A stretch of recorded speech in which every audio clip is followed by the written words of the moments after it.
So I want to show you something amazing. We still have got the, if we're continuing off the previous trick, a mystery card here, and we've got a deck of cards. We've been, well, the spectator's been mixing since the beginning, and we've been continually shuffling throughout and mixing them on up. So, continuing off where we left off, we're going to also have to close out. This would be the big closer. This would be the encore effect. We would actually start by having a spectator select a card. So, for the big finale.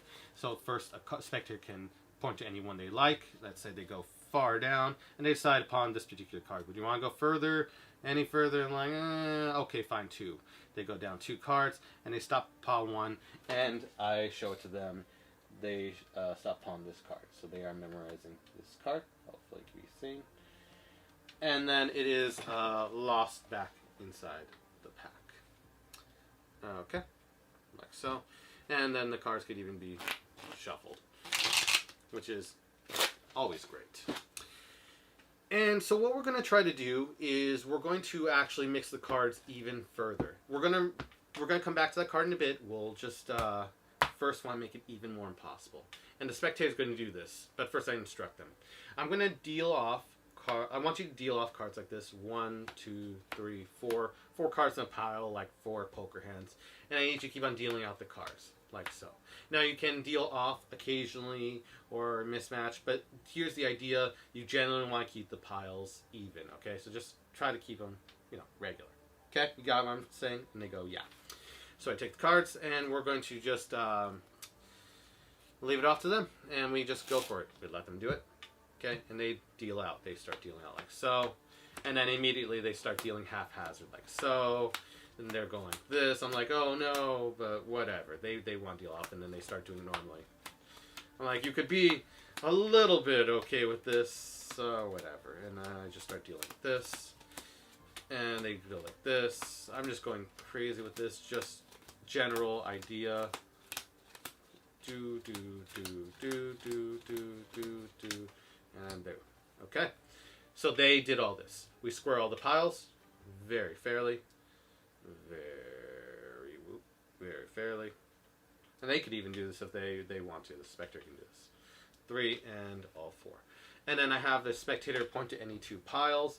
And let's say they pointed these 2 piles right here. Okay. I'll move these over here for a second. Get these 2 piles and shuffle them together. We can even push them a little bit further ahead. And you can actually see them all, and I can have the spectator push the cards together and square them on up, like so. We take the next 2 piles, further shuffling them together, further mixing them, spread, square it on up, like so. And the spectator does that, square it on up, and one last shuffle, if I may. And it's fun because the spectator gets to see the process of me painstakingly making sure that the cards are shuffled like this. And this is what makes the prediction so interesting, even amongst all this madness. And the cards can be squared up. Then I have the spectator, one last thing, if you can, just one last thing, this is part of the prediction. If you can deal down 16 cards right here, it would mean the world to me. 1, 2, 3, they go. 4, 5, 6, 7, 8, 9, 10. This is a spectator dealing, not me. 11, 12, 13, 14, 15, 16. Okay, and again, I can count just to make sure. 1, 2, 3, 4, 5, 6, 7, 8, 9, 10, 11, 12, 13, 14, 15, 16. Okay, and I say, can you also deal down 20 cards right here? One last thing. Okay, and they deal down 1, 2, 3, 4, 5, 6, 7, 8, 9, 10, 11, 12, 13, 14, 15, 16, 17, 18, 19, 20, and then you can set the rest of the cards aside. Okay, we are good. And then you can even hand this out for a spectator to mix if they so choose. So we've got the prediction right here. We've had it here since the beginning. This is the crazy, crazy, crazy part. I've got the prediction. It has the question mark, and here's what we're going to do. We're going to actually show it one at a time, and I'll try to get as close as I can to show the prediction. So, question mark. Okay, and then prediction. I'll read each one off as we go along. So let's go right here. Prediction. Okay, the first one, I would have the spectator think of the card, and it says on the prediction, your card, and even the spectator can read it off. Your card is the 2 of diamonds. Whoa! That's crazy. Then number 2. Right here. Center pile has exactly 11 black cards and 9 red cards. And this is a pile. Oops. I can now make the lighting a little bit better. There we go. And the crazy part is that the spectator was mixing this pile, and they can count it themselves. So the spectator counts this, not me. And you would see, okay, 1, 2, 3, 4, 5, 6, 7, 8, 9, 10, 11 cards.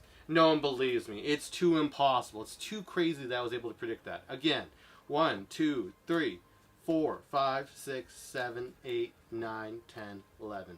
You dealt down these 20 cards, right? And they counted out the remaining should be 9 red cards. 1, 2, 3, 4, 5, 6, 7, 8, 9. Amazing. That's part 2. That's part 2 of the 4-part prediction. I want to keep on showing this because it gets crazy. It says the third pile on the third pile on the left has all red cards. Okay, not sure. I want to try to make sure everyone can see it for at least a second. There you go. That's the third part of the prediction. And then we turn it over to my left right here, and you can see. Hopefully, you can see it all red cards. I can show every single last one, and they're all red cards. Believe it or not. OMG. And the pile, yes, it must be. You're like already thinking, this pile must be. And I show the last part of the prediction. I can actually show the full prediction now.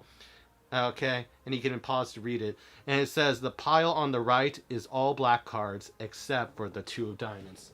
And you've been watching this entire thing. No cuts, nothing. We turn this pile over, and it is all, and I can show it to you up close. All black cards, all except for that 2 of diamonds. And I don't know how to make it any more impossible than that.